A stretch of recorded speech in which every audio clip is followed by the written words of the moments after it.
صدر مملکت کا آج مشترکہ پارلیمان سے خطاب تھا اور پاکستان کی تاریخ میں ہمیشہ ایسے ہی ہوا کہ اپوزیشن جو ہے اس نے شور شرابہ کیا. مجھے یاد ہے if I am not wrong چوڑیاں تک پھینکی گئی تھیں. آئی تھنک اٹ واز صدر فاروق لغاری تھے اور پیپلز پارٹی نے چوڑیاں پھینکی ان کے آگے. اس طرح اسحاق خان صاحب کا جب خطاب ہوا کرتا تھا اس کے خلاف بھی اپوزیشن سراپا احتجاج ہوا کرتی تھی. ایون آئی تھنک مشرف صاحب کے دور میں بھی جب احتجاج ہوئے جب مشترکہ, تو یہ کوئی ایکسیپشن نہیں. عارف الوی صاحب کے دور میں بھی ہوا.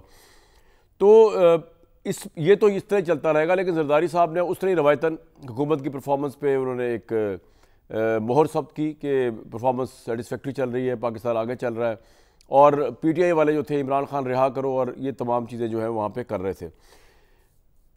آج ایک اور بہت اہم بات جو پچھلے کئی دنوں سے اب چل رہی ہے, جو سندھ اور پنجاب کے درمیان ایک نظریات کی اور سیاست کی ڈفرینسز کو کریٹ کر رہی ہے, وہ پانی کا مسئلہ, جس میں چولستان کے اندر جو گرین انیشیٹو کے تحت ایک محفوظ شہید چولستان کینال جو بنائی جا رہی ہے, اس میں سندھ کی کچھ پارٹیز جو ہے, اور ایون آج صدر زرداری نے بھی اس کو اپوز کر دیا, وہ اس کو اپوز کر رہے ہیں. ان کو لگتا ہے کہ سندھ کا پانی لے لیا جائے گا. اس پہ بھی بات کرنے کی کوشش کریں گے کیونکہ چولستان, پنجاب, سندھ, ان سب کی جگہ پانی کے مسئلے اپنی جگہ بدرجہ ہو تو موجود ہے, اور پاکستان میں ایک ٹریجک سچویشن جو ہے وہ کبھی بھی پیدا ہو سکتی ہے, قحط و رجالی جسے آپ کہتے ہیں. اور سندھ, تھرپارکر اور پنجاب چولستان تو میں نے خود کور کیا ہے. میں آپ کو اس پروگرام کے پلیٹ فارم سے بھی دکھاؤں گا کہ وہاں کے لوگوں کے حالات کتنے خراب ہیں اور پانی کی کتنی ڈیسپریٹ نیڈ وہاں موجود ہے. کہ